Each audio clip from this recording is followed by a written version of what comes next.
Çöllük Türkmenistan Büyük Britaniýadan 10.000 tonna çäge satyn alýar. 80% goloy meýdanyny Garagum çölü tutýan Türkmenistan Büyük Britaniýadan 10.000 tonnalyk çäge satyn alýar. Andrew Bowen Limited Britan kompaniýasy Türkmenistanyň at çapyşyk ýodalaryny täze örtük ýazmak boýunça Türkmen hökümetiniň wekilleri bilen bahasy 1 million funtlyk ulalaşyk baglaşdy. Bu ulalaşyga laýyklykda 20 fevralda kompaniýanyň ýol başçysy Simon Bowen'in Azatlyk radiosyna gurrun bermegine görä, kärhana aprel içinde Türkmenistanyň çapy ýodalaryny zerur bolan materiallary şol sanda Britaniýanyň Lancashire okrugynyň 10.000 tonnalyk çäge bilen üpjün eder. Türkmenistan at çapyşyk ýodalaryny Britan kompaniýasynyň bahasy 1 million funt sterlinge barabar örtük ýazýanlygy barada habar ilki başdy. 16 fevralda yerli İngiliz medeniýetini Blackpool'un de gazette yerli neşrine çykdy. Habar penşenwe güni BBC kanalyna da berildi. Britan media serişçileri tutýan meýdanynyň agramly bölegi çöl bolan Türkmenistanyň tonnalap satyn aljak çägesi barada gurrun edýär. Kärhananyň ýol başçysy Lancashire'dan telefon arkaly azatlyga beren gurrungyny Türkmenistana uratjak materiallary barada gurrun berdi. Sand is just one of the many products that goes into the finished surface. Çäge çapy ýodasynyň örtügini ýazmak üçin zerur bolan ençeme önümiň diňe biridir. Çapy ýodalaryna çäge hemde sintetik süýümli örtük ýazylýar. Soňra biz olary şekillendirmek we nemlendirmek üçin hemde ýognatmak üçin gyzgyn mum goşýar diýip Bowen azatlyga aýtdy. Ýöne Britan mediýasy bir soragyň jogaby bilen gyzyklanýar. Bu soragyň jogaby Britan mediýasy bilen bir hatarda köpleri gyzyklandyrýar. Näme üçin çöllük Türkmenistan Büyük Britaniýadan çäge satyn alýar? Yerli neşre beren gurrungyny kärhananyň ýol başçysy Bowen muny türkmen çägesiniň aýlawly guruluşy, İngiliz çägesiniň bolsa burşluk guruluşy bilen düşündirdi. Olarda çöl bolsa da onuň çägesi örtük üçin amatly däl. Çäge däneleri gaty tegelek çapy ýodalar üçin burşluk çäge däneleri gerek. Biziň örtüklerimiz myslyjak ören amatly. Ne gaty ne de gaty ýumşak. Tüýs atlaryň saglygy üçin hem de olaryň çapmagy üçin ajaýyp amatly diýip Bowen aýtdy. Türkmen medeniýeti atçylyk puduny değişli deskalarda aprelde boljak haýsydyr bir açylış barada heniz habar bermedi. Galy bersede Britaniýadan satyn alınjak 10.000 tonnalyk çäge barada da Türkmenistanyň döwlet medeniýeti dymýar. Ýurdun prezidenti Gurbanguly Berdimuhammedow Türkmeniň ahal teke bedewlerini besleýän çäksiz söýgüsi bilen giňden tanalýar. Türkmenistanyň bedewleri milli gymmatlyk hökmüne garalýar. Her ýyl aprel aýynyň soňky ýekşenbesinde Türkmenistanyň bedew aýrymçylygy bellenilýär. Türkmenistan Büyük Britaniýadan çäge satyn alsa da ýurdun prezidenti mundan ozal garagymy we onuň çägesine bagyşlap aýdym ýerine ýetiripdi.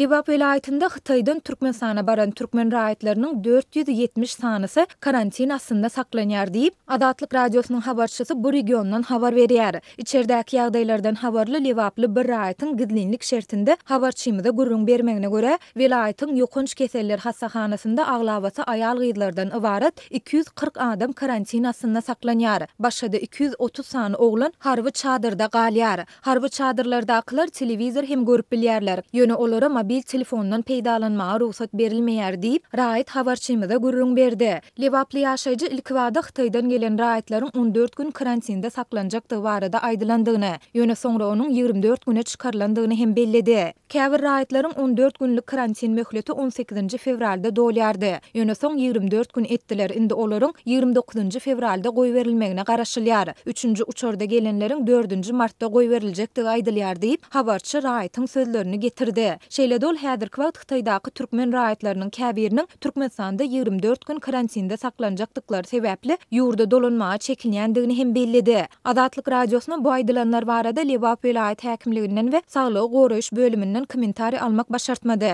Şeýlede bu maglumatlary ýurdun saglygy goraýyş we derman senaty ministrligine hem tasdikladyp ýa-da inkar etdirip bolmady. Şu aýyň başyndan bäri Hytaýdan Türkmenistana baranlaryň şol sanda studentleriň we söwdegärleriň karantin zowlaklaryna saklanýandygy barada Azatlygyň Türkmenistandaky habarçylary we çeşmeleri şeýledi. Garaşsyz media serişdeleri habar berip gelýärler. Hytaýdan fevral aýynyň başynda baranlaryň Lewawyň Türkmenabad şäheriniň golanynda döredilen karantin lagerinde saklanýandygyny Azatlygyň habarçylary we çeşmeleri gurrun beripdiler. Şondan soň Lewapda howpsuzlyk çäreleriniň güýçlendirilendigi, her koçanyň başynda polisiýa we harby idaralaryň işgärleriniň bir toparynyň nowatçylyk edýändigi habar berildi. Azatlygyň habarçylary ýene bir zonanyň Ahal vilayatynyň Duşak owasynda döredilip, bu ýerde ýanwaryň aýagynda baranlaryň saklanýandygyny gurrun berdiler. 12 fevralda Marda habarçymyz bu vilayatda Hytaýdan baran adamlara öz öýlerinde bolmagy ruhsat berilendigini, emma olaryň öýlerinden çykmaýandygyny habar berdi. 20 fevralda dünýäde täze koronavirusdan ölenleriň sany 2100 adamdan aşan mahaly Türkmenistanyň häkimetleri bu virusu resmi derejede agdamakdan we özleriniň amala aşyrýan çäreleri barada ilaty habarly etmekden saklanmagyny dowam etdirýärler. Şeýlede ýurt ýolbaşçylary karantiniň bardygyny, onuň yerleşýän ýerlerini, şol ýerde saklanýan adamlaryň sany we olaryň ykwaly barada da habar bermeýärler.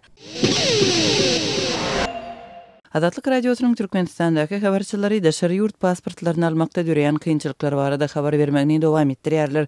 Pasport almagy arada tapşyrmak üçin ençeme aýa çekýän uly nowatlar bilen bir wagtda dokumentleriň taýýarlanmagy we berilmegi hem ençeme aýa çekýär. Käbir halatlarda dokumentler tebäbi düşündirilmezden asla berilmeýär. Azatlyk radiosynyň Aşgabatdaky habarçysy ýadyrky wagtda migrasiýa gullugynyň daşary ýurt pasportlarynyň berilmegini tebäbini düşündirmezden ýa-da çekýänligini habar berýär. Türkmen migrasiýa gullugy daşary ýurt pasportlarynyň berilmegini ýa-da çekýär. Soňky aýlarda edaranyň berýän jogabynda biz başda çağılara, maýyplara we pensionerlere berýäris diýerler. Emma bu wagtda çenli bu topara degişli ägir tuly sanly adama pasport berilip bilinirdi.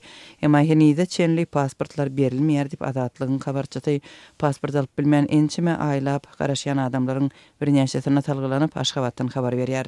Onun sözlerine göre pasport almak için arada tapşırıp 4 ay beri garaşyan adamlar var. Häzirki wagtda Türkmenistanda daşary ýurt pasportyny almagy uly islegler dörýär. Pasport almak için ýüz tutmak goýunçy nowatlara ýazylmak birnäçe aýdan ýarym ýyla çenli wagty talap edýär. Käbir vilayatlarda Tomsyň başynda arada tapşyrmak için raýatlar dekabryň aýagynda nowaty durupdy. Habarçymyzyň bellemegine görä daşary ýurt pasportyny almak isleýänleriň köpelenligi sebäpli dören uly nowatlardan daşary uzak wagtyň dowamında pasport almak mümkinçiligi bolmadyk raýatlar hem az däl. Olaryň arasynda goşa raýatlygy bolan adamlar bar. Meniň tanyşlarymdan dokumentleri kabul etmeýärler. Orsiýetiň raýatlygyny 2003-nji ýyldan soň alan goşa raýatlykly adamlar barada gurrun gidýär diýip Azatlygyň habarçysy aýtdy. Türkmenistanyň we Orsiýetiň arasynda goşa raýatlyk alaşygy 10 ýyllap saklanypdy we 2013-nji ýylyň aprel aýynda ýatyrylypdy. 2019-njy ýylyň Tomsonda 10 ýyldan gowrak harak etmeden soň Türkmen Orsiýet raýatlygyna eýe bolan adamlara daşary ýurt pasportyny bermek üçin dokumentleri kabul edilip başlandy. Munyň netijesinde Tomsda boý gözlem ençeme adam pasport alyp bildi. Aşgabatdaky habarçymyz häzirki wagtda migrasiýa häkimetläriniň goşa raýatlykly adamlara daşary ýurt pasportyny bermekden genede ýüz öwrýänligini habar berýär. Birnäçe ýyl ondan öň Orsiýetiň raýatlygyna 2018-nji ýylda eýe bolan bir denanyň dokumentlerini kabul etmekden ýüz öwrdiler. Ol häkimetleriň ähli talaplaryny berja etdi, durmuşa çykan soň içerki pasportyny çalyşdy. Orsiýetiň daşary ýurt pasportyny täze familiýasyna ütkötdi. Size täze pasport bermek üçin bizde hiç ýyly esas ýok, Orsiýetiň raýatlygyndan el çekin diýdiler diýip habarçymyz aýdýar. Azatlyk radiosyna Türkmenistanyň migrasiýa gullugynyň düşündürüş almak başartmady. Türkmenistanda daşary ýurt pasportlaryny almak islegleriniň artmagy ilatyň daşary ýurtlara köpçüliklerin gidýän döwrüne gabat geldi. Azatlygyň Türkmen hökümetindäki çeşmeleriniň maglumatlaryna görä 2019-njy ýylyň başynda ma'lum bolan sanlar ondan öňki 10 ýylyň dowamında 2 milliona golay adamyň Türkmenistandan gaýdanlygyny görkezdi.